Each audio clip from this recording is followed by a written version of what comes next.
Here's a story that might shake up everything you thought you knew about this season's Manager of the Year race.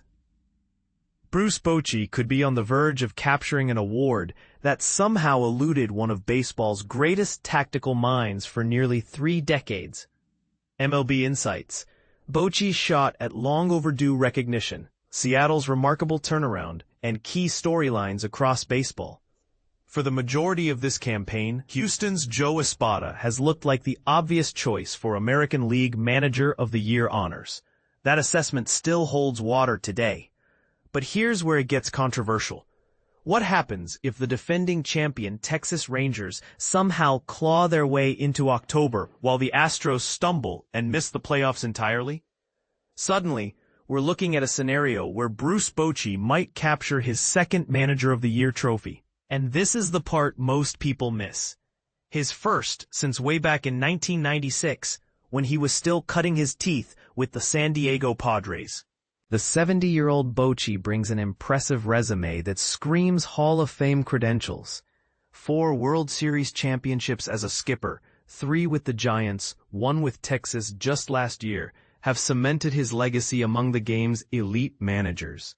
Yet the Manager of the Year award focuses exclusively on regular season achievements, and that's precisely where Bochy's track record shows a puzzling gap.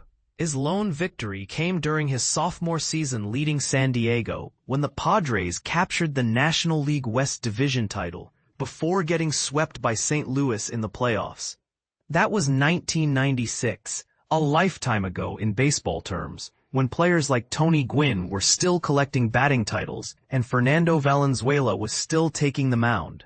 Following Monday night's crushing 6-3 defeat in Houston, the Rangers find themselves trailing Seattle by 3.5 games in the American League West standings and sitting 3 games behind the Astros for that final wildcard position. Their remaining schedule includes 2 more battles in Houston, followed by home series against Miami and Minnesota, before wrapping up the regular season in Cleveland. So here's the thing. Texas isn't dead yet, not by a long shot. This resilience becomes even more remarkable considering the Rangers spent 5 months looking like a major disappointment, then watched their roster get decimated by injuries. Between August 17th to 29th alone, 8 key players landed on the injured list, including Cy Young candidate Nathan Eovaldi, shortstop Corey Seager, and second baseman Marcus Semien. What's kept them afloat? A collection of unheralded contributors that former major leaguer and current Rangers television analyst David Murphy playfully dubbed the Little Rascals.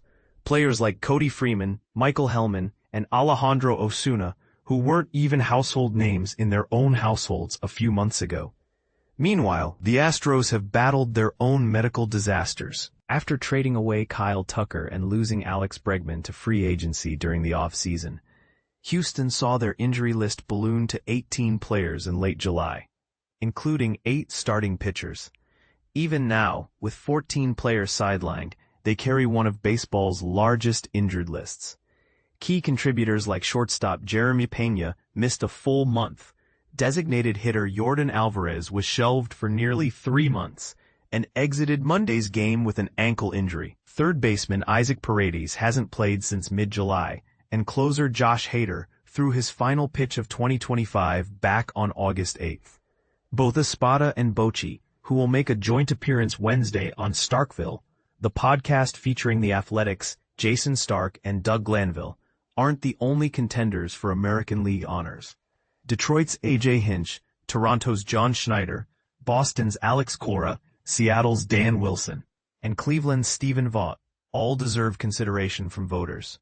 But imagine the storyline if Bochy, potentially in his final season at the helm, finally captures the award for just the second time across his remarkable 28-year managerial career.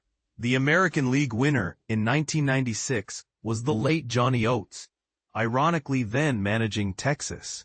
That same year, Ken Caminiti claimed National League MVP honors, while Tony Gwynn collected the 7th of his 8 batting crowns with a .353 average. That was indeed a different era entirely. Seattle's spectacular recovery story.